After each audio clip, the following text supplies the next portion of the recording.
গত পর্বে আমরা জানতে পেরেছি কিভাবে সুলতান সালাউদ্দিন আইয়ুবের দুঃসাহসিক অভিযান এবং আলী বিন সুফিয়ানের গোয়েন্দা তৎপরতার মাধ্যমে সুদানি বিদ্রোহ দমন করা হয়েছে।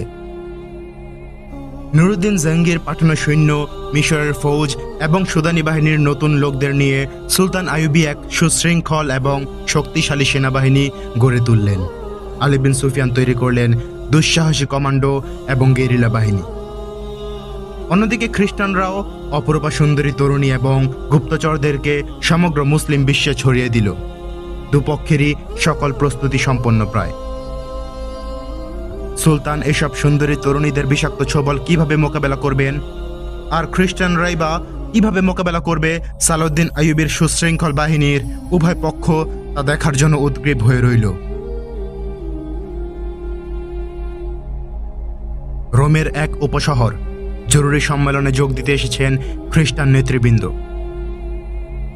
এর মধ্যে রয়েছেন সম্রাট অগাস্টাস, সম্রাট রিমান্ড, এমলার্ক, সপ্তম লুইয়ের ভাই রবার্ট। আজ শুনছেন ক্রুসেড এক গাজী সালাউদ্দিনের দুঃসাহসিক অভিযান এর পঞ্চম পর্ব। শুনছেন দি অডিও বই।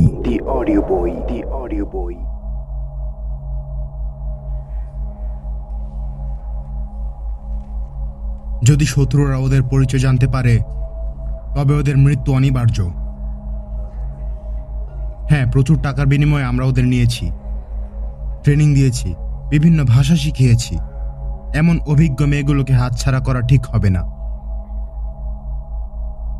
সম্রাট অগাস্টাস প্রশ্ন করলেন, তোমরা কি মনে করো ওদের বের করে আনা যাবে?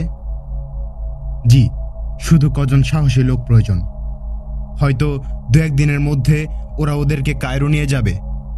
তখন উদ্ধার করতে ঝামেলা হবে। সময় নষ্ট না করলে ক্যাম্পেই ওদের পাবো। আমাকে কয়েকজন সাহসী এবং ত্যাগী লোক দিন, আমি ওদেরকে উদ্ধার করে নিয়ে আসব, বলল গোয়েন্দা। অবশ্যই মেয়েদেরকে ফিরিয়ে আনতে হবে, ক্রোধ কম্পিত কণ্ঠে বলল এমলার্ক। পরাজয়ের অপমান তার চোখে মুখে। কখনো টেবিলে ঘুষি মেরে, কখনো নিজের উরু চাপড়ে কথা বলছিল সে। আমি মেয়েদের ফিরিয়ে আনব, হত্যা করব আইয়ুবীকে, রূপসী যুবতীদের দিয়ে মুসলিম রাষ্ট্রগুলো ছিন্ন ভিন্ন করে দেব। এমলার্ক, রিমান্ড বললেন, আমি তোমার আবেগকে শ্রদ্ধা করি। ট্রেনিংপ্রাপ্ত মেয়েদেরও সহজে হাতছাড়া করতে পারি না। তুমি তো জানোই আমাদের মেয়েরা সিরিয়ার হারেমগুলো জমিয়ে রেখেছে। আমির ওমরারা এখন ওদের হাতের পুতুল। নারী এবং সুরার গুণে মুসলিম বিশ্ব এখন 3 ভাগে বিভক্ত। ঐক্য ভেঙে গেছে ওদের। শুধু 2টো লোক আমাদের জন্য বিপজ্জনক, একজন নুরুদ্দিন জাহাঙ্গী, অন্যজন সালাউদ্দিন আইয়ুবী। এদের একজন বেঁচে থাকলেও ইসলামকে নিশ্চিহ্ন করা সহজ হবে না। আইয়ুবী সুদানি বিদ্রোহ দমন করেছে, তার মানে লোকটা অত্যন্ত ধূর্ত। আমরা তার উপর লক্ষ্য রাখছি। নিয়মিত যুদ্ধের পরিবর্তে গেরিলা যুদ্ধে তাকে হারাতে হবে। মুসলমানদের মধ্যে অনৈক্য সৃষ্টি করতে হলে ট্রেনিংপ্রাপ্ত মেয়েদেরকে আমাদের প্রতি মুহূর্তে প্রয়োজন। রবার্ট বলল, হ্যাঁ, অভিজ্ঞতা আমাদের তাই বলে। মুসলমানরা নারীদেহের গন্ধ পেলে সবকিছু ভুলে যায়। এ যুদ্ধে ওদের হারাবার সহজ পথ হলো ওদের হাতেই ওদেরকে মারতে হবে। বিনোদনের বিভিন্ন পথ উন্মুক্ত করে দাও। ওরা দিন ইমান ভুলে যাবে। শুধু যুবতী দেহের রূপ ও সৌন্দর্যের বিনিময়ে আরবের অনেক আমির বাদশাহ এখন আমাদের হাতের পুতুল।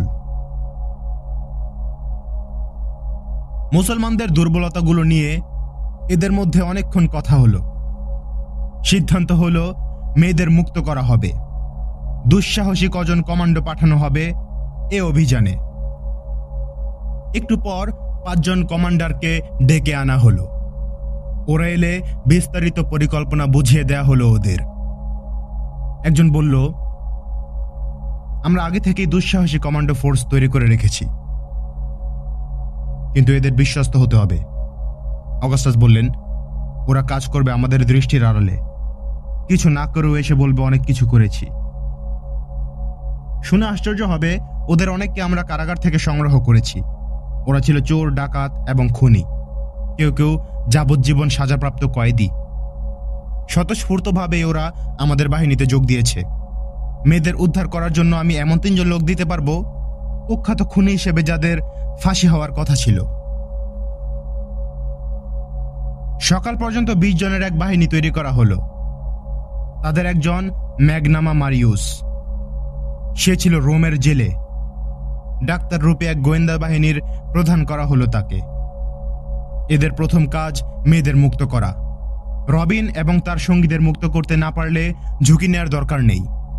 দ্বিতীয় কাজ হলো সালাউদ্দিন আইয়ুবীকে হত্যা করা। প্রয়োজনীয় অস্ত্রশস্ত্র সেদিনই তাদেরকে নৌকায় তুলে দেয়া হলো। সুদানিরা ব্যর্থ হয়েছে, দমন করা হয়েছে ওদের সেনা বিদ্রোহ। অনেক অফিসার ওদের নিহত হয়েছে। সুলতান আইয়ুবীর অফিসের সামনে সারি বেঁধে দাঁড়িয়েছিল অনেকেই, পরাজিত ও বিধ্বস্ত চেহারা।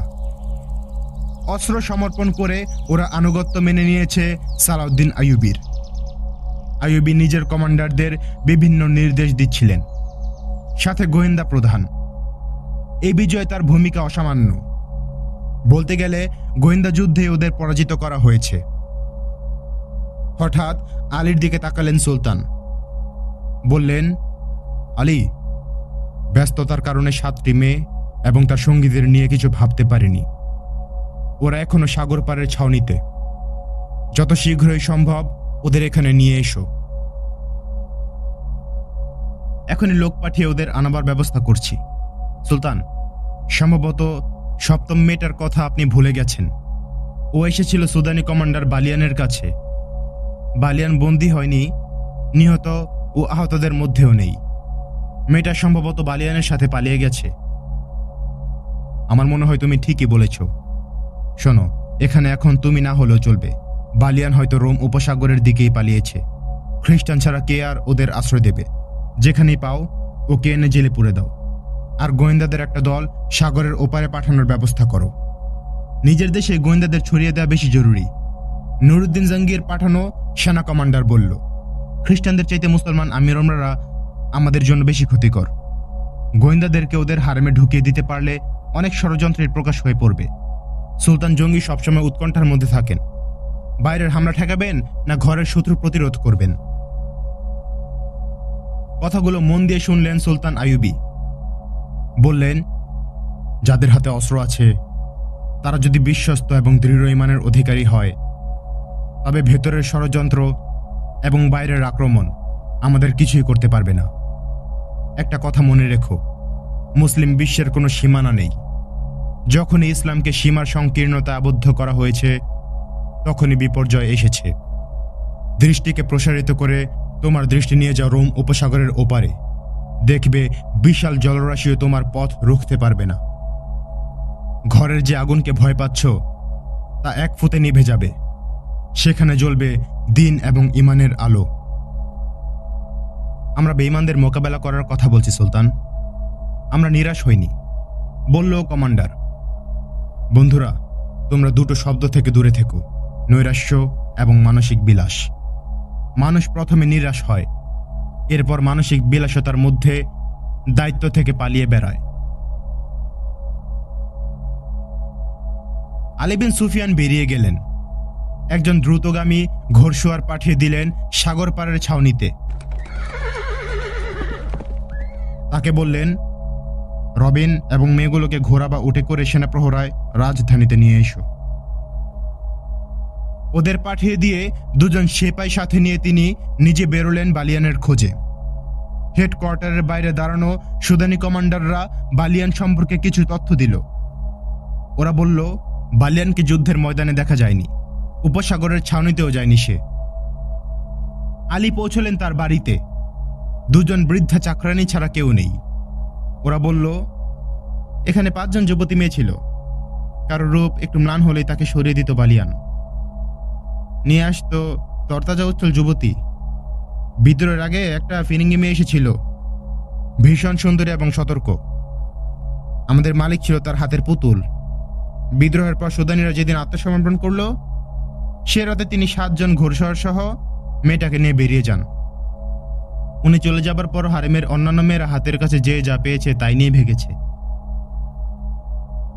আলী ফিরে আসার জন্য ঘুরলেন, এক দ্রুতগামী সোয়ার তার সামনে এসে লাফিয়ে পড়ল ঘোড়া থেকে। সোয়ারের নাম ফখরুল মিশরি।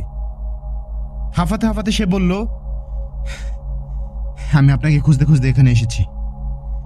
বালিয়ান এবং সে মেয়েটাকে আমি খুঁজে পেয়েছি। ওরা কোন দিকে গেছে আমি জানি। ওদের পিছু নিয়েছিলাম আমি, কিন্তু ওদের সাথে 7 জন সশস্ত্র প্রহরী থাকা আমি ফিরে এসেছি। আমি প্রতিশোধ নিতে চাই। ওদের 2 জনকে নিজের হাতে হত্যা করতে না পারলে আমি শান্তি পাবো না। আমি একা। খোদার দিকে চেয়ে আমার সাথে কয়েকজন সেপাই দিন। ওরা কোথায়? ওরা রোম উপসাগরের দিকে যাচ্ছে, তবে ওরা পথ চলছে খুব সাবধানে। সাধারণত তারা বড় রাস্তা এড়িয়ে পার্শ্ববর্তী সরু রাস্তা মারিয়ে এগিয়ে যাচ্ছে। ফখরুল মিশরি দ্রুত নুয়ে আলীর পায়ে হাত রেখে অনুনয় করে বলল, আমি ওদের পিছু নেব, হত্যা করব ওদের। দয়া করে আমার সাথে মাত্র 4 জন সেপাই দিন। আলী তাকে শান্ত করলেন। 4 জন নয়, 20 জন সওয়ার দেব। ওরা এত শীঘ্রই সাগর পাড়ে পৌঁছতে পারবে না। আমরা ওদের পিছু নিচ্ছি, তুমিও থাকবে আমাদের সাথে। ওদের খোঁজ পেয়ে আলী এবার নিশ্চিন্ত মনে ওদের পিছু নিলেন। অনেক পথ অতিক্রম করেছে বালিয়ান এবং মুবি। সাধারণ রাস্তা ছেড়ে এগিয়ে চলছে ওরা। এসব পথঘাট বালিয়ানের চেনা থাকায় পথ চলতে ওদের কোনো অসুবিধা হচ্ছে না। সালাহুদ্দিন আইয়ুবী সাধারণ ক্ষমা ঘোষণা করেছেন তা জানত না বালিয়ান। ভয় পালাচ্ছে সে। মুবির মতো সুন্দরী যুবতীকে হাতছাড়া করার ইচ্ছে নেই তার। ওর ধারণা ছিল মিশর এবং সুদানেই রয়েছে বিশ্বের শ্রেষ্ঠতম সুন্দরীরা, কিন্তু ইটালির এ যুবতীর রূপ তাকে অন্ধ করে দিয়েছে। তার জন্য উচ্চ পদ, ধর্ম এবং দেশ ছাড়তেও কুণ্ঠিত হয়নি সে। ও জানত না মুবি তার কাছ থেকে পালিয়ে যাবার চেষ্টা করছে। সে যে উদ্দেশ্যে দ্বিগুণ বয়সী এ লোকের কাছে নিজের হৃদয়, নিজের ইজ্জত বিকিয়ে দিয়েছে তা বরবাদ হয়ে গেছে। মুবির মতো যুবতীর ভালোবাসা পেয়ে বালিয়ান ছিল তৃপ্ত, কিন্তু এখন মুবি তাকে ঘৃণা করছে। একজন নারীর পক্ষে একা পথ চলা সম্ভব নয় বলেই বাধ্য হয়ে তার সাথে যাচ্ছে সে। রবিনকে খুঁজে বের করাই এখন তার প্রধান কাজ। ওকে না পেলে সে ফিরে যাবে সাগরের ওপারে। অনিচ্ছা সত্ত্বেও তাকে বালিয়ানের ভোগের সামগ্রী হতে হচ্ছে। ও কয়েকবারই বলেছে বিশ্রাম কম করে তাড়াতাড়ি এগিয়ে চলো, কিন্তু বলিয়ান একটু ভালো জায়গা পেলেই থেমে যেত। এক রাতে বালিয়ানকে মদ ঢেলে দিচ্ছে মুবি। ইচ্ছে করেই বেশি খাওয়ালো। নেশায় বুধ হয়ে ঘুমিয়ে পড়ল বালিয়ান। প্রহরীরাও শুয়ে আছে। ধীর পায়ে এক প্রহরীর কাছে গেল ও। যুবক বয়স, সাহসী, বালিয়ানের বিশ্বস্ত। আলতো স্পর্শে তাকে জাগালো মুবি। নিয়ে গেল খানিক দূরে। বলল, তুমি তো জানো আমি কে, কেন এসেছি। যুবক কোনো কথা না বলে মাথা নাড়ল। তোমাদের জন্য সাহায্যের আশ্বাস নিয়ে এসেছিলাম। চেয়েছিলাম সালাউদ্দিনকে সরিয়ে তোমাদেরকে ক্ষমতায় বসাবো, কিন্তু তোমাদের এ কমান্ডার অপদার্থ। বিদ্রোহের পরিকল্পনা করবে তা নয়, প্রতি রাতে মাতাল হয়ে আমাকে ভোগ করা শুরু করলো। আমি হলাম তার হারেমের বন্দিনী। সামান্য বিরতি নিয়ে মুবি আবার বলতে শুরু করলো। কোনো চিন্তা ভাবনা না করে ফৌজকে 2 ভাগে ভাগ করলো ও। আক্রমণ করলো বুদ্ধিহীনের মতো, যার ফলে তোমাদের এক বিশাল বাহিনী শেষ হয়ে গেল। তোমাদের পরাজয়ের জন্য এই লোকটা সম্পূর্ণরূপে দায়ী। এখনো সে আমাকে ভোগ করে চলছে। আমাকে বলছে দেশে নিয়ে আমাকে বিয়ে করবে, কিন্তু ওকে আমি ঘৃণা করি। বিয়ে করতে হলে কাকে করবো সেই সিদ্ধান্ত আমার। তোমাকে আমি ভালোবাসি। তুমি যুবক, সাহসী এবং বুদ্ধিমান। প্রথম দেখার দিন থেকেই তোমাকে আমার ভালো লেগেছে। তোমাকে ছাড়া আমি বাঁচব না। এ বুড়ো হাবড়াটার হাত থেকে আমাকে উদ্ধার করো। তোমাকে আমি সাগরের ওপারে নিয়ে যাব। সেনাবাহিনীর বড় পদ এবং ধন সম্পদ থাকবে তোমার পদতলে, কিন্তু একে শেষ না করলে তা সম্ভব নয়। ও ঘুমিয়ে আছে। ওকে হত্যা করে চলো আমরা দুজনে পালিয়ে যাই। সৈনিকটার গলা জড়িয়ে ধরল মুবি। মুবির মাতাল করা রূপ তাকে পাগল করে তুলল। কিছুক্ষণ জড়িয়ে রেখে তাকে ছেড়ে সরে বসল সে। যুবক এগুলো তার দিকে। আচমকা একটা বর্ষা এসে বিঁধল যুবকের পিঠে। আহ! শব্দ করে লুটিয়ে পড়ল সে। বর্ষা টেনে তুলল একজন, বলল, নেমক হারামের বেঁচে থাকার অধিকারী নেই। আতঙ্কিত চিৎকার বেরিয়ে এলো মুবির কণ্ঠ থেকে। দাঁড়িয়ে বলল, তোমরা লোকটাকে মেরে ফেললে? পেছন থেকে কেউ তার বাহু খামচে ধরল, ঝাঁকুনি দিয়ে টেনে নিয়ে চলল বালিয়ানের কাছে। আমরা এই ব্যক্তির পালিত বন্ধু, তার সাথে আমাদের জীবন মরণ। আমাদের কাউকে তার বিরুদ্ধে খেপাতে পারবে না। নিমক হারাম তার শাস্তি পেয়েছে। তোমরা কোথায় যাচ্ছ ভেবেছ একবারও? সাগরে ডুবতে যাচ্ছি। তোমার সাথে আমাদের কোনো সম্পর্ক নেই।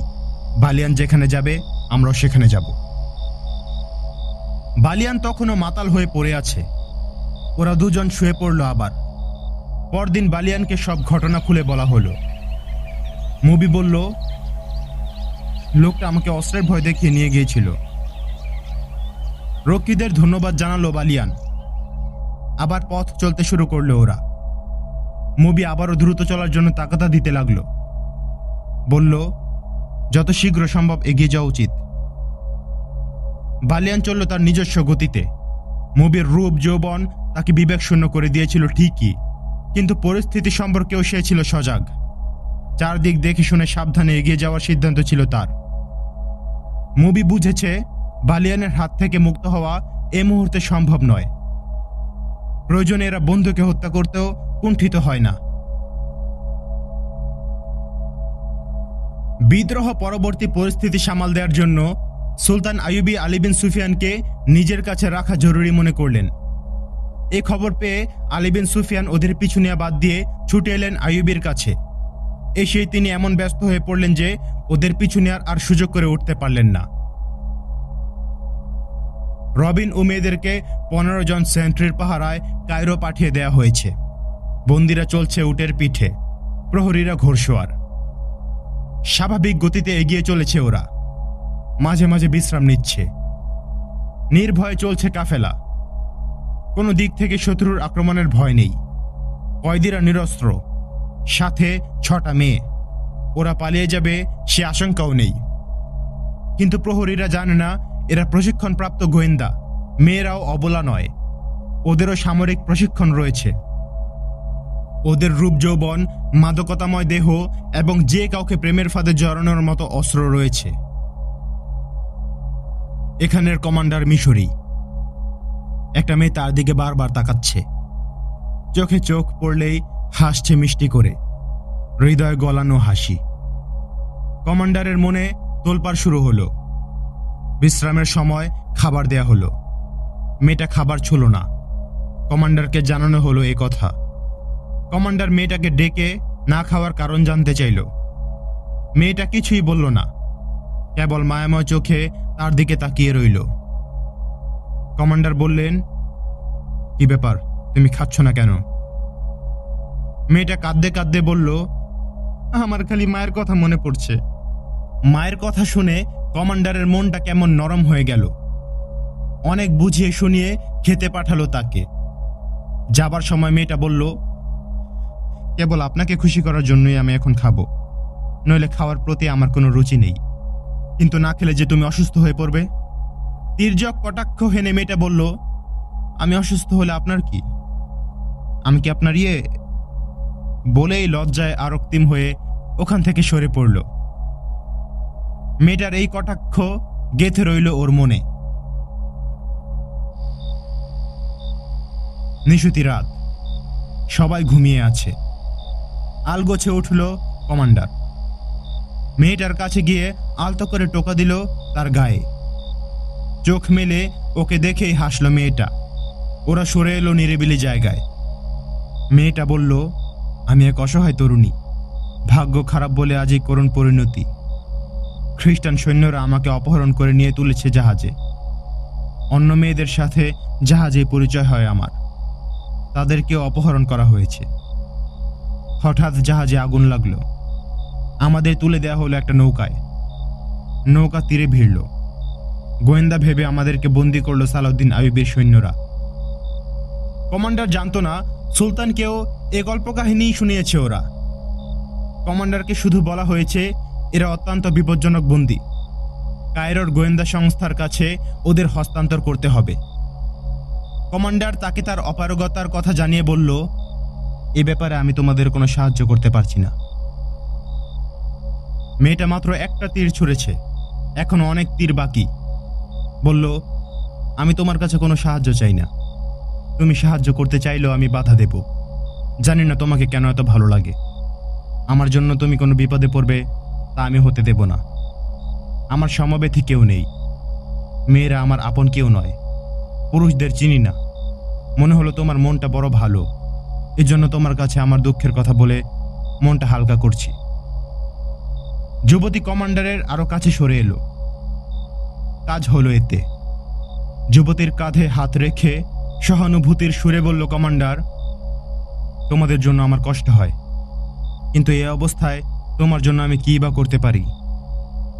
আরেকটা তীর ছুড়ল। বলল, তোমাদের সুলতানকে আমার এই দুঃখের কাহিনী শুনিয়েছিলাম। ভেবেছিলাম তিনি দয়া করে আমাদের দেশে পাঠানোর ব্যবস্থা করবেন, কিন্তু তিনি আমাকে তার তাঁবুতে ডেকে নিলেন। মদে মাতাল হয়ে সারা রাত আমার দেহ নিয়ে খেলা করলেন। ও আস্ত একটা জানোয়ার। মদ খেলে সে আর মানুষ থাকে না। আমার হাড়গোড় সব ভেঙে দিয়েছে। কমান্ডারের রক্তে আগুন লাগলো। জেগে উঠল তার পশু শক্তি। মিশরীয় পৌরষ নিয়ে সমবেদনার সুরে তার গায়ে মুখে হাত বোলাতে বোলাতে উত্তেজিত কণ্ঠে বলল, আমাদের বলা হলো আইয়ুব একজন খাঁটি মুমিন, একজন ফেরেশতা। মদ এবং নারীকে তিনি ঘৃণা করেন, অথচ মেয়েটা তার দেহের ভার কমান্ডারের বুকে ছেড়ে দিতে দিতে বলল, আমাকে তো এখন তার কাছেই নিয়ে যাচ্ছ। বিশ্বাস না হলে রাতে দেখো আমি কোথায় থাকি। আমাকে সুলতান জেলে দেবে না, রাখবে তার নিজস্ব হারেমে। ভয় এখনই আমার গলা শুকিয়ে যাচ্ছে। এ ধরনের কথায় সুলতানের ওপর কমান্ডারের মন বিষিয়ে উঠছিল। কমান্ডার জানতো না যুবতী গোয়েন্দারা এ হাতিয়ার দিয়ে প্রতিপক্ষকে ঘায়েল করে। মেয়েটার প্রেমে হাবুডুবু খেতে লাগলো সে। যদি তুমি আমাকে এই অপমানকর জীবন থেকে মুক্তি দাও, আমি চিরজীবনের জন্য তোমার হয়ে যাব। আমার পিতা বিত্তশালী। আমাকে এই অপমানকর জীবন থেকে উদ্ধার করেছ, জানতে পারলে তিনি তোমাকে আনন্দের সাথে গ্রহণ করবেন। চলো আমরা সাগরের ওপারে পালিয়ে যাই। কিন্তু শোনো, কোনো কিন্তু নয়। দেশে গিয়ে আমি তোমাকে বিয়ে করব। বাবা তোমায় বাড়ি দেবেন, সম্পদ দেবেন। তুমি নিশ্চিন্তে ব্যবসা করে হেসে খেলে জীবনটা পার করতে পারবে। কমান্ডার বলল, কিন্তু আমি আমার ধর্মত্যাগ করতে পারবো না। মেয়েটা কিছুক্ষণ ভেবে নিয়ে বলল, আমি আমার ধর্ম ছেড়ে দেব। এরপর ওরা বিয়ের পরিকল্পনা করতে লাগলো। মেয়েটা বলল, আমি তোমাকে বাধ্য করছি না, ভালো করে ভেবে দেখো কি করবে। আমি শুধু একটা কথা জানতে চাই, আমি তোমাকে যেমন ভালোবাসি তুমিও তেমনটি বাসো কিনা। যদি তুমি আমাকে বিয়ে করতে চাও তবে কায়রো যেতে দেরি করো। একবার কায়রো গেলে তুমি আমার গন্ধও পাবে না। মেয়েটা সফর দীর্ঘায়িত করতে চাইছিল, কারণ পলানোর পরিকল্পনা করছিল রবিন। 3 দিনের সফর শেষ হয়ে গেলে তা সম্ভব নয়। ঘুমন্ত প্রহরীদের অস্ত্র কেড়ে নিয়ে ওদের হত্যা না করলে পালানো যাবে না। এজন্য প্রয়োজন দীর্ঘ সময়ের। ওরা নিশ্চিন্ত না হলে ও সুযোগ পাওয়া যাবে না। এজন্য মেয়েটাকে কমান্ডারের পেছনে লাগিয়েছে ওরা। প্রথম সাক্ষাতেই মেয়েটা সফল। যৌবনপুষ্ট দেহটা কমান্ডারকে উজাড় করে দিয়েছে সে। কমান্ডার উচ্চ পদস্থ কোনো অফিসার নয়। এমন সুন্দরী যুবতী সে কখনো দেখেনি। কল্পনা দেবী তার হাতের মুঠোয়। ভুলে গেল সে কর্তব্য এবং ধর্ম। সকালে কমান্ডার ঘোষণা করল, পশুগুলো ক্লান্ত, আজ সফর করব না। ঘোষণা শুনে সবাই খুশি। ময়দানের কঠিন নিয়ম কানুনে ওরা হাঁফিয়ে উঠেছিল। কায়রো পৌঁছাবার কোনো তাড়া ওদের নেই। বিশ্রাম আর গল্পগুজবে কেটে গেল দিন। কমান্ডারের সময় কাটল মেয়েটার কাছে। রাত নামল, ঘুমিয়ে পড়ল সবাই। মেয়েটাকে নিয়ে দূরে সরে এলো কমান্ডার। সুখের অতলে হারিয়ে গেল দুজনে। ভোরে কাফেলা রওনা হলো। পথ পরিবর্তন করল কমান্ডার। বলল, এদিকে যাত্রা বিরতির জন্য সুন্দর জায়গা পাওয়া যাবে। খাওয়ার জন্য পাশের গ্রাম থেকে ডিম এবং মুরগিও আনতে পারবো। কমান্ডার তাদের বিনোদনের সুযোগ দিচ্ছে ভেবে প্রহরীরা ভীষণ খুশি, কিন্তু দুজন প্রহরী কমান্ডারের এসব কাজে খুশি হতে পারেনি। ওরা তাকে বলল, আমরা বিপজ্জনক বন্দীদের নিয়ে যাচ্ছি, ওদের সবাই গুপ্তচর, যত শীঘ্রই সম্ভব ওদেরকে সংস্থার হাতে পৌঁছে দেওয়া উচিত। অকারণে সফর দীর্ঘ করা ঠিক হবে না। তাড়াতাড়ি পৌঁছবে কি দেরিতে পৌঁছবে সেই দায়িত্ব আমার। এ ব্যাপারে তোমাদের না ভাবলেও চলবে, জবাবদিহি করতে হলে আমি করব। ধমক খেয়ে চুপ হয়ে গেল প্রহরী দুজন। তারপরও দুজন আড়ালে আবডালে সলা পরামর্শ করতে লাগল। দুপুর, দূর আকাশে এক ঝাঁক শকুন উড়ছে, হয়তো লাশ আছে আশেপাশে। এলাকাটা বালিয়ারি হলেও ছোট ছোট টিলায় মরুবৃক্ষ আছে। কাফেলা একটা টিলায় পৌঁছল। চড়াই পেরিয়ে বিস্তীর্ণ মাঠ, মাঠে শকুনের ভিড়। ওরা তাকিয়ে দেখল প্রান্তর জুড়ে অসংখ্য লাশ। সুলতান আইয়ুবের কমান্ডো বাহিনীর আক্রমণে নিহত সুদানি ফৌজ। সুদানিরা লাশ তুলে নিতে পারেনি, পালিয়ে গেছে জীবন নিয়ে। লাশের পাশে পড়ে আছে অস্ত্র, ঢাল, তলোয়ার, নেজা, বল্লম। ময়দানের পাশ ঘেঁষে এগিয়ে চলল ওরা। পড়ে থাকা অস্ত্রের দিকে জুলজুল চোখে তাকালো রবিন। কথা বলল সঙ্গীদের সাথে। ডান দিকে সবুজের সমারোহ, সুপেয় ঝর্ণা। চোখের ইশারায় কমান্ডারকে ডাকলো মেয়েটা। এগিয়ে এলো মিশরি। মেয়েটা বলল, চমৎকার জায়গা, চলো না বিশ্রাম করি। কাফেলাকে থামতে হুকুম দিল কমান্ডার। ঝর্ণার পাশে থামল ওরা। আরোহীরা নেমে পড়ল উট এবং ঘোড়া থেকে। পশুগুলো ঝাঁপিয়ে পড়ল পানিতে। রাতে থাকার জন্য তাঁবু খাটানো হলো 2 টিলার ফাঁকে সবুজ ঘাসে ভরা প্রশস্ত মাঠে। মরুভূমিতে নেমে এসেছে অন্ধকার রাত। সবাই ঘুমিয়ে পড়েছে, কিন্তু কমান্ডারের চোখে ঘুম নেই। কখন মেয়েটার কাছে পৌঁছবে এ ভাবনায় অস্থির সে। জেগে আছে মেয়েটাও। আজ কমান্ডারকে মাতাল করতে হবে, মনে মনে বলল ও। নীরব রাতে প্রহরীদের নাক ডাকার শব্দ ভেসে আসছে। মিশরে উঠল, পা টিপে টিপে পৌঁছল মেয়েটার কাছে। টিলার ওপাশে চলে গেল ওরা। হাঁটতে হাঁটতে চলে এলো অন্য টিলায়। গাছের ছায়ায় গাঢ় অন্ধকার। ওরা একটা গাছের গায়ে হেলান দিয়ে বসল। ছাউনিতে কমান্ডার নেই, প্রহরীরা সবাই ঘুমিয়ে আছে, কোনো সেন্ট্রি নেই। এ অপূর্ব সুযোগকে কাজে লাগালো রবিন। নিঃশব্দে সঙ্গীদের জাগালো। হামাগুড়ি দিয়ে দূরে সরে গেল একে একে সবাই। টিলার আড়াল হয়ে দৌড়তে লাগলো ওরা। পৌঁছল লাশের কাছে। তীর, ধনুক এবং বর্ষা নিয়ে ফিরে এলো। ঘুমন্ত প্রহরীদের পাশে এসে দাঁড়ালো রবিন। বর্ষা তুলল মারার জন্য। অন্য 4 জন তৈরি। ঘুমের মধ্যে একসঙ্গে 5 জনকে শেষ করতে পারছে, এ আনন্দে উদ্ভাসিত ওদের চেহারা। নিহতদের চিৎকার সঙ্গীদের কানে পৌঁছার আগেই বাকিদেরও নিরস্ত্র অবস্থায় হত্যা করতে হবে। রবিন পেছনের দিকে তাকালো একবার, দেখলো একটু দূরে ঘুমিয়ে আছে উটচালক 3 জন। কমান্ডারকে নিয়ে মেয়েটা সরে গেছে দূরে। রবিন একজন সৈনিকের বুক লক্ষ্য করে বর্ষা নামিয়ে আনতে শুরু করেছে। হঠাৎ একটা তীর এসে তার বুকে বিঁধে গেল। অন্য একটা তীর লাগলো তার সঙ্গীর গায়ে। ওরা কিছু বুঝে ওঠার আগেই আরো 2টো তীর ওদের 2 সঙ্গীর বুকে এসে বিঁধল। এগিয়ে এলো তীর নিক্ষেপকারী সৈনিক 2 জন। কমান্ডারের সাথে এদেরই কথা কাটাকাটি হয়েছিল দিনের বেলা। শুয়েছিল ওরাও। বন্দিরা ওদের পাশ দিয়ে যাবার সময় চোখ খুলে গেল একজনের। তাকিয়ে দেখলো বন্দিরা পালিয়ে যাচ্ছে। ওরা একটু দূরে যেতেই পাশের জনকে জাগালো সে। ফিসফিস করে বলল, ওরা পালাচ্ছে। কারা? বন্দিরা। কি? কোন দিকে গেছে? দ্রুত উঠে বসল সে। প্রথম সৈনিকটি হাতের ইশারায় বন্দীদের গমন পথের দিকটা দেখালো ওকে। প্রথম সৈনিকটি উঠে দাঁড়ালো, বলল, চলো, ওদের পিছু নিতে হবে। সাবধানে বন্দীদের অনুসরণ করে এগিয়ে চলল 2 জন। দেখল বন্দীরা অস্ত্র কুড়িয়ে নিয়ে ফিরে আসছে।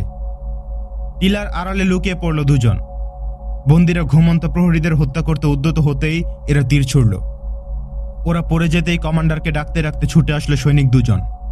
তাদের ডাক চিৎকারে জেগে উঠল মেয়েগুলো, সাথে সাথে প্রহরীরাও। মেয়েগুলো লাশের দিকে তাকালো ভয় বিস্ফোরিত নয়নে। প্রত্যেকের বুকে একটা করে তীর বিঁধে আছে। এদের পরিকল্পনা মেয়েরা জানতো। হতাশা ফুটে উঠল ওদের চেহারায়। এদিক ওদিক তাকালো ওরা, দেখলো মিশরি কমান্ডার ও একটা মেয়ে সেখানে নেই। যখন বন্দীদের বুকে তীর বিঁধেছে, ঠিক সেই মুহূর্তে পাশের টিলায় একটা খঞ্জর কমান্ডারের পিঠে আমল প্রবেশ করল। টিলার উপর পড়ে রইল তার লাশ। মেয়েটাকে নিয়ে টিলার উপর বসেছিল কমান্ডার। ওরা জানতো না তার খানিক দূরে বালিয়ানের তাঁবু ছিল, ঘোড়াগুলো একটু দূরে। মুবিকে নিয়ে এদিকে এসেছিল বালিয়ান, রক্ষীদের চোখের আড়ালে, হাতে মদের বোতল। চাদর বিছিয়ে বসল মুবিকে নিয়ে। রাতের নীরবতা ভেঙে ভেসে এলো অস্ফুট শব্দ। চমকে উঠল ওরা, উৎকর্ণ হয়ে রইল। সতর্ক পা ফেলে দুজন এগিয়ে গেল শব্দ লক্ষ্য করে। দেখল গাছের নিচে দুটো ছায়ার অস্পষ্ট অবয়ব দেখা যাচ্ছে। মুবি আরো এগিয়ে গিয়ে ওদের কথা শুনতে লাগলো। মেয়েটার কথা শুনে সে স্পষ্ট বুঝতে পারল এ তার সঙ্গিনীদের একজন। কমান্ডারের তৎপরতা স্পষ্ট। বদমাইশি করার জন্য অসহায় মেয়েটাকে নিয়ে এসেছে। পিছিয়ে এলো সে।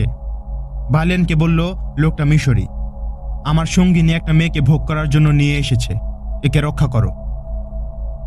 মিশরি তোমার শত্রু, মেয়েটা বন্ধু। ও আমার চেয়ে বেশি সুন্দরী, ওকে এনে তোমার হারেমের সৌন্দর্য বৃদ্ধি করো। বালিয়ান মদ পান করছিল। মুবির কথায় উঠে দাঁড়ালো। খাপ থেকে খঞ্জর বের করে শিকারী বেড়ালের মতো পাটি পেটে বেয়ে এগিয়ে গেল। কমান্ডার কিছু বুঝে ওঠার আগেই তার পিঠে আমল বসিয়ে দিল খঞ্জর। টেনে নিয়ে আবার আঘাত করল। আকস্মিক এ আক্রমণে ভয় পেয়ে মেয়েটা উঠে দাঁড়ালো। ওকে দূর থেকে ডাকলো মুবি। ও ছুটে গিয়ে মুবিকে জড়িয়ে ধরল। অন্যরা কোথায়? মুবির প্রশ্ন। সমস্ত ঘটনা সংক্ষেপে বলল মেয়েটা। বলল, ওরা এখন 15 জন সৈনিকের পাহারায় রয়েছে। বালিয়ান দৌড়ে গিয়ে সঙ্গীদের ডেকে নিয়ে এলো, সাথে অস্ত্র। কমান্ডারকে ডাকতে ডাকতে এদিকে এগোচ্ছিল এক প্রহরী। বালিয়ানের এক সঙ্গী তীর মেরে তাকে হত্যা করল। মেয়েটা ওদের নিয়ে গিয়ে চলো তাঁবুর দিকে। টিলার নিচে আলো জ্বলছে। বালিয়ান টিলার আড়ালে দাঁড়িয়ে দেখল মাটিতে গাঁথা লাঠির মাথায় দুটো মশাল। প্রহরীরা লাশগুলো ঘিরে দাঁড়িয়ে আছে। মেয়েগুলো জড়ো হয়ে আছে পাশে। তা দেখে মুবি এবং মেয়েটা কাঁদতে লাগলো। বালিয়ান সঙ্গীদের বলল, তীর ছোড়ো। একসঙ্গে দুটো তীর নিক্ষিপ্ত হলো। লুটিয়ে পড়ল দুজন প্রহরী। ওরা তখনও বুঝে উঠতে পারছে না কি ঘটছে। আরো দুটো তীরে পড়ে গেল আরো দুজন সৈনিক। একজনের দেহে বিঁধল 3টে তীর। উটচালকরা অন্ধকারে লুকিয়ে পড়ল। মুবি মেয়েদের কাছে ছুটে এলো। হঠাৎ ওদের কানে ভেসে এলো অশ্বক্ষুরের শব্দ। এখানে আর দেরি করা যাবে না, বালিয়ান বলল। ওদের একজন পালিয়ে যাচ্ছে কায়রোর দিকে, এক্ষুনি আমাদের পালানো উচিত। প্রহরীদের ঘোড়াগুলো নিয়ে নিজের তাঁবুর দিকে চলল বালিয়ান। তার একটা ঘোড়া নেই। আহত মিশরি সিপাহীটি এদের ঘোড়া নিয়েই পালিয়েছে। নিজের ঘোড়া পর্যন্ত যেতে পারেনি সে। 14টি ঘোড়ার পিঠে জিন চাপানো হলো। মালামাল চাপালো দুটোর পিঠে। রওনা হলো কাফেলা। মেয়েটা মুবিকে সব ঘটনা খুলে বলল, কিন্তু রবিনদের মৃত্যুর রহস্য বলতে পারল না। মুবি বলল, আইয়ুবের ক্যাম্পে রবিনের সাক্ষাৎ যেমন অযাচিতভাবে পেয়েছিলাম, তোমাদেরও পেলাম তেমনি আকস্মিকভাবে। এতে বলবো না পবিত্র যিশু আমাদের সফল করবেন। যে কাজেই আমরা হাত দিয়েছি ব্যর্থ হয়েছি। রোম উপসাগরের পারে আমাদের সৈন্যরা পরাজিত হয়েছে। মিশরে পরাজিত হয়েছে আমাদের বন্ধু সুদানি ফৌজ। রবিনের মতো লোক নিহত হলো। জানি না কি হবে আমাদের পরিণতি। মনে হয় যিশু আমাদের প্রতি অসন্তুষ্ট। আমি বেঁচে থাকতে তোমাদের গায়ে কেউ হাত তুলতে পারবে না। বালিয়ান বলল, আমার সিংহদের কাজ কি দেখনি?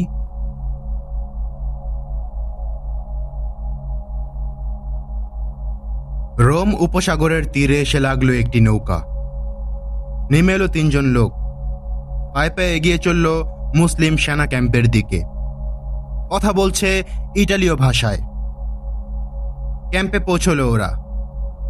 ওদের কথা শুনে ইটালির খ্রিস্টান বন্দীদের ডেকে আনা হলো। ওরা বলল এরা ইটালি থেকে এসেছে হারিয়ে যাওয়া বোনের খোঁজ করতে। সেনাপতির সাথে দেখা করতে চাইছে। ক্যাম্পের অধিনায়ক বাহাউদ্দিন সাদ্দাদের কাছে পৌঁছে দেয়া হলো ওদের। তিনজনের একজন আধবয়সী, দুজন যুবক। দোভাষী বলল ওদের যুবতী বোনকে খ্রিস্টান সৈন্যরা তুলে নিয়ে এসেছে। এরা শুনেছে ওদের বোনেরা এখন আইয়ুবের ক্যাম্পে আছে। বোনদের খোঁজে সাগর পাড়ি দিয়ে এদূর এসেছে এরা। তাদের বলা হলো মেয়েরা এসেছে 3 জন নয় 7 জন, সবাই গুপ্তচর।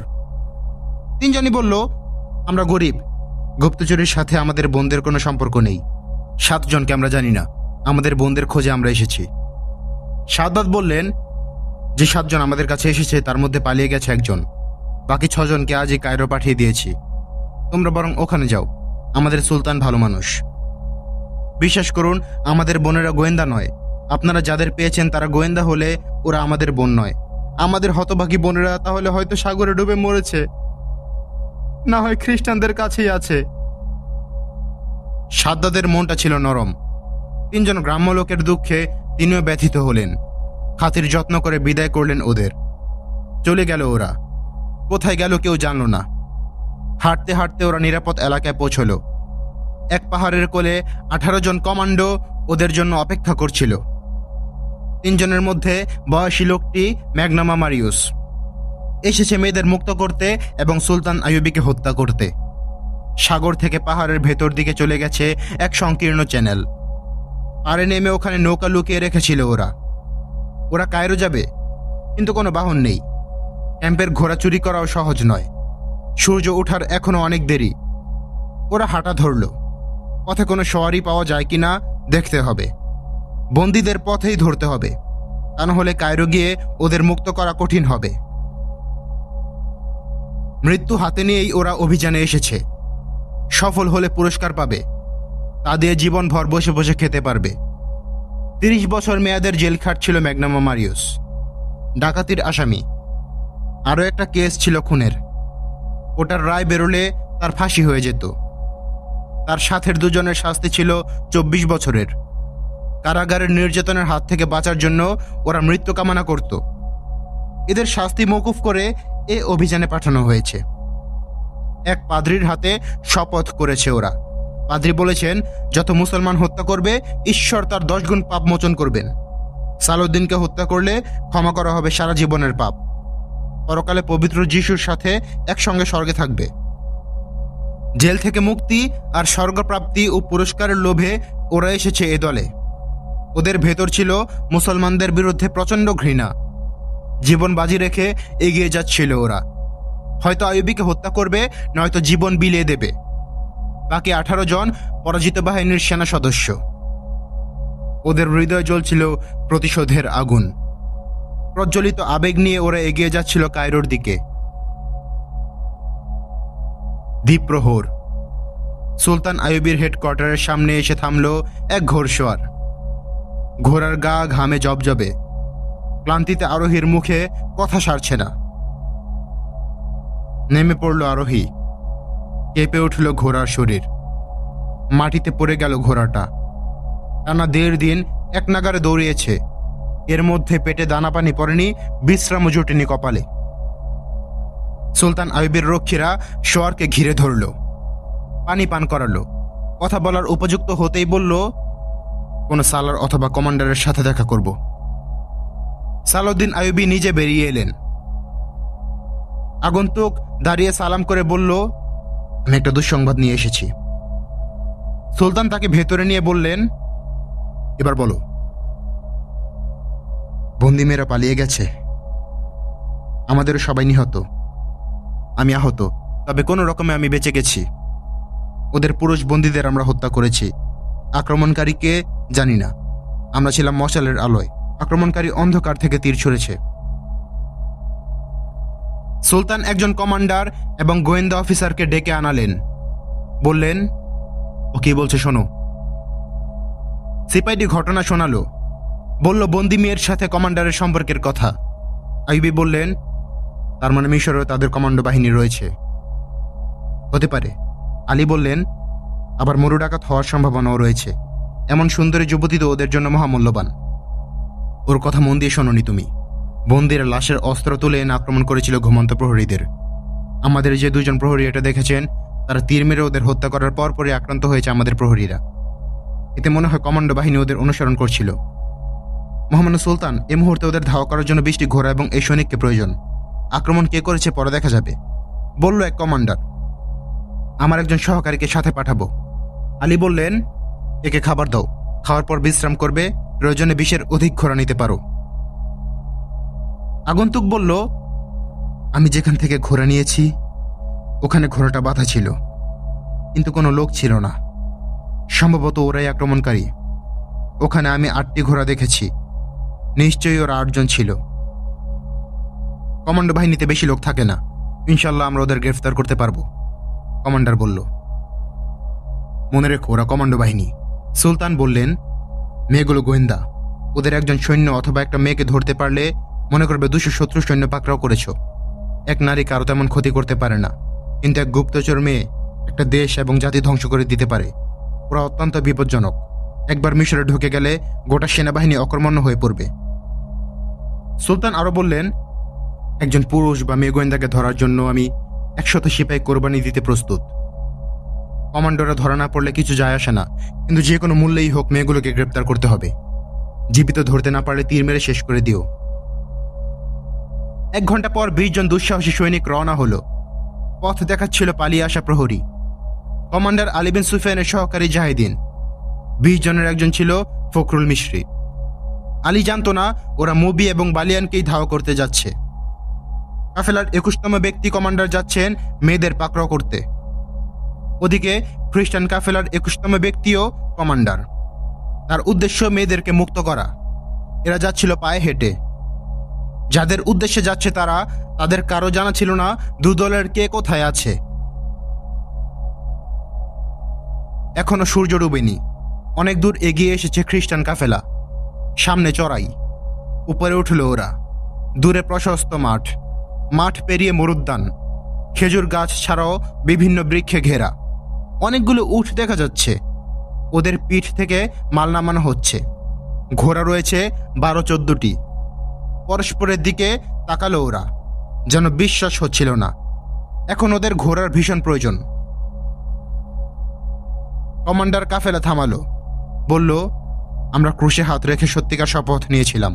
দেখলে তো ক্রুশের মহিমা। ঈশ্বর আকাশ থেকে ঈশ্বর পাঠিয়েছেন। ঈশ্বর পুত্র তোমাদের সাহায্যের জন্য নেমে এসেছেন আকাশ থেকে। ক্লান্তির চিহ্ন মুছে গেল ওদের চেহারা থেকে। এখনো চিন্তা করছে না এগুলো হাত করবে কিভাবে। শখানেক উট সেনাবাহিনীর জন্য রেশন নিয়ে যাচ্ছে। দেশের অভ্যন্তরে শত্রুর ভয় নেই, এজন্য পাহারা তেমন জোরালো নয়। 10 জন ঘোড়সওয়ার পাঠানো হয়েছে। উট চালকরা নিরস্ত্র। ডাকাতরা ছোটখাটো কাফেলা লুট করলেও সামরিক কিছু আক্রমণ করে না কখনো। আগেও এভাবে সামরিক ঘাটির জন্য রসদ পাঠানো হয়েছে। নির্ভয় চলছে রসদবাহী কাফেলা। মাঝে মাঝে বিশ্রাম নিচ্ছে। খ্রিস্টান কমান্ডার অভিযাত্রীদের নিয়ে গেল পাহাড়ের আড়ালে। বিভিন্ন অস্ত্রে সজ্জিত ওরা। আবেগ এবং সাহসের অভাব নেই। গভীর রাতে 2 জন গিয়ে দেখে এলো ঘুমিয়ে আছে রসদবাহী কাফেলা। সশস্ত্র মাত্র 10 জন। ভোর হওয়ার সামান্য আগে রওনা দিল ওরা। সাবধানে এগিয়ে গেল। ঘুমন্ত 10 জন প্রহরীকে হত্যা করল। কোচম্যানরা বুঝতেই পারল না কি হচ্ছে। চিৎকার দিল কেউ। সে চিৎকার থেমে গেল তরবারির আঘাতে। ভয় পাইয়ে দেওয়ার জন্য খ্রিস্টানরাও চিৎকার করতে লাগলো। জেগে উঠল সব কচুয়ান। শুরু হলো হত্যাযজ্ঞ। কমান্ডার গলা চড়িয়ে বলল, এগুলো মুসলিম বাহিনীর রেশন, নিশ্চিহ্ন করে দাও। মেরে ফেলো উটগুলি। উট চালকদের হত্যা করো। খ্রিস্টানরা নির্বিচারে তরবারি চালাতে লাগলো। 12টা ঘোড়া দখল করল কমান্ডার। ভোরের আলো ফুটল। উট এবং মানুষের লাশে ভরে গেছে মাঠ। কেউ কেউ তরপাচ্ছে এখনো। পালিয়ে গেছে কেউ। প্রতিরোধ করার মতো কেউ নেই। ঘোড়া নিয়ে সরে পড়ল খ্রিস্টান অভিযাত্রীরা। ওদের বাহনের প্রয়োজন মিটেছে। এখন ওরা ছুটে চলছে পরবর্তী শিকারের উদ্দেশ্যে। বালিয়ানের সমগ্র সত্তায় জড়িয়ে আছে মুবি। মদ বিকল করে রেখেছে স্নায়ুগুলো। এখন তার কাছে সাতটা রূপসী যুবতী। ভুলে গেছে বিপদের কথা। মুবি বারবার বলছে কোথাও বিশ্রাম নেওয়া ঠিক নয়, তাড়াতাড়ি সাগর তীরে পৌঁছার চেষ্টা করো, আমাদের পেছনে শত্রু ধেয়ে আসছে। কিন্তু কে শোনে কার কথা? নিঃসংকোচিত্ত মহারাজা সে, হেসে উড়িয়ে দিচ্ছে মুবির কথা। মেয়েদের মুক্ত করার পরের রাতে এক জায়গায় বিশ্রাম করছিল ওরা। বালিয়ান মুবিকে বলল, তোমরা 7 যুবতী, আমরা 7 জন পুরুষ। দেখেছ আমার বন্ধুরা কত বিশ্বাসী। আজ ওদের পুরস্কার দিব। আজ আমার 6 বন্ধুর সাথে থাকবে তোমার 6 বান্ধবী, তুমি থাকবে আমার সাথে। আজ আমরা আনন্দ করব। অসম্ভব, ক্রোধ কম্পিত কণ্ঠে বলল মুবি। আমরা বাজারের মেয়ে নই, ওরা তোমার কোনো বাদী নয় যে যা ইচ্ছে তা করবে। বাধ্য হয়ে আমি তোমাকে দেহ দিয়েছি, এরা কারো ভোগের সামগ্রী হবে না। আনন্দ তুমি একাই লুটবে তা তো হয় না সুন্দরী, তোমার বান্ধবীদেরও কিছু ভাগ দাও। বালিয়ানের কণ্ঠে তরল রসিকতা। বালিয়ান, তুমি ভদ্রতার সীমা ছাড়িয়ে যাচ্ছ। রাগে ফেটে পড়ছে মুবি। তোমরা কতটুকু ভদ্র তা জানা আছে আমার। আমাদের জন্য তো মরাদেহের উপটৌকন নিয়ে এসেছ। এরা কতজনের শয্যাসঙ্গী হয়েছে তার হিসেব দিতে পারো? তোমরা কেউ ম্যারি নও, এ কথা কে না জানে। কর্তব্য পালন করতে গিয়ে আমরা দেহের উপটৌকন পেশ করেছি, ভোগের সামগ্রী হওয়ার জন্য পুরুষদের সঙ্গ দেইনি। আমাদের জাতি ধর্ম আমাদের উপর এক গুরুদায়িত্ব অর্পণ করেছে। সে দায়িত্ব পালন করতে গিয়ে আমরা দেহ, যৌবন, রূপ, লাবণ্য এবং সতীত্বকে অস্ত্র হিসেবে ব্যবহার করি।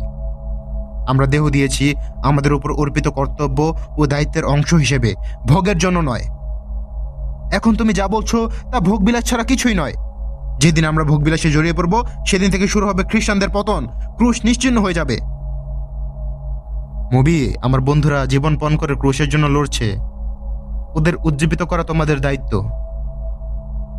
ট্রেনিং দেওয়ার সময় আমাদের বলা হয়েছে এক মুসলিম নেতাকে করায়ত্ত করার জন্য 10 জনের শয্যাসঙ্গী হওয়া শুধু বৈধ নয়, বরং পুণ্যের কাজ। মুসলমান ধর্মীয় গুরুকে দেহ দান করা আমরা সেরা পুণ্য মনে করি। তাহলে তুমি খ্রিস্টানদের স্বার্থে আমাকে ব্যবহার করছো কেন? এখনো সন্দেহ আছে? কিন্তু আমি তো খ্রিস্টান নই। তা নও, কিন্তু খ্রিস্টানদের সাথে তোমাদের বন্ধুত্বকে কি অস্বীকার করবে? বলো তো, খ্রিস্টানদের সাথে তোমাদের বন্ধুত্ব কেন? সালাহউদ্দিন আইয়ুবীর শাসন থেকে মুক্ত হওয়ার জন্য, খ্রিস্টানদের রক্ষার জন্য নয়। আমি মুসলমান, কিন্তু প্রথমে একজন সুদানি, আর আমি সর্বপ্রথম একজন খ্রিস্টান। এরপর যে দেশে জন্ম নিয়েছি সে দেশের সন্তান। বালিয়ানের হাত নিজের হাতে তুলে নিয়ে মুবি বলল, শোনো, ইসলাম কোনো ধর্ম নয়, এজন্য তুমি দেশকে প্রাধান্য দিচ্ছ। আমার সাথে চলো সাগরের ওপারে, দেখবে আমাদের মহান ধর্ম। তখন নিজের ধর্মকে ভুলে যাবে। যে ধর্ম নিজের মেয়েদের অন্যের শয্যাসঙ্গী হওয়াকে পুণ্যের কাজ মনে করে, সে ধর্মকে শতধিক।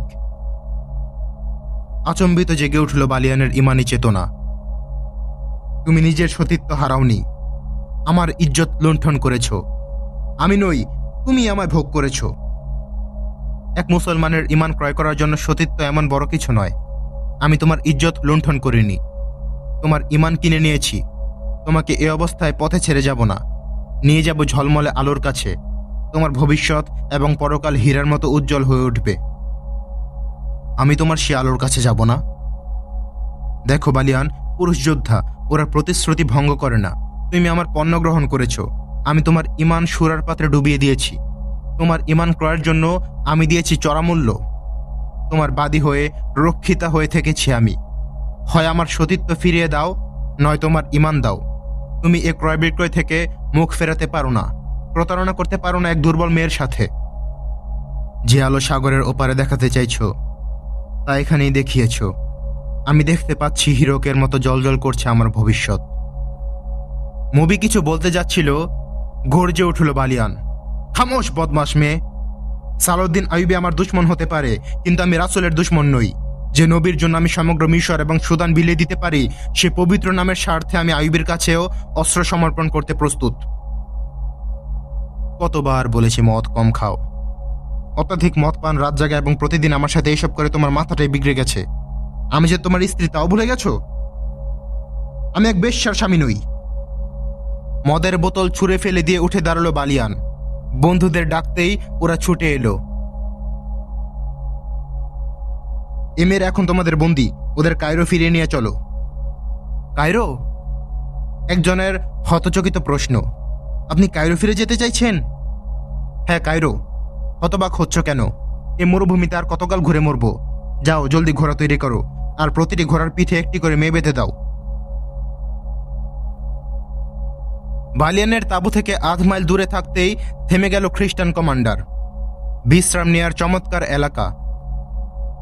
আশপাশে আরো কেউ তাঁবু ফেলেছে কিনা খোঁজ নেয়ার জন্য রাতে 3 জন উষ্ট্রারোহীকে পাঠিয়ে দিল। ঘোড়ার খুরের শব্দ হয়, কিন্তু উট চলে নিঃশব্দে। 3 আরোহী ছড়িয়ে গেল 3 দিকে। বালিয়ান যখন মুবির সাথে কথা বলছিল, একটা উট এসে দাঁড়িয়েছিল পিছনে, বালিয়ারির আড়ালে। দূর থেকে মশালের আলো দেখে এগিয়ে এসেছিল আরোহী। উটের পিঠে বসে সে মেয়েদের দেখতে পাচ্ছিল। গল্প করছে বালিয়ানের সাথে। দূরে কটা ঘোড়া বাঁধা। উষ্ট্রারোহী ফিরে এলো সঙ্গীদের কাছে, বলল, শিকার তোমাদের পাশেই রয়েছে।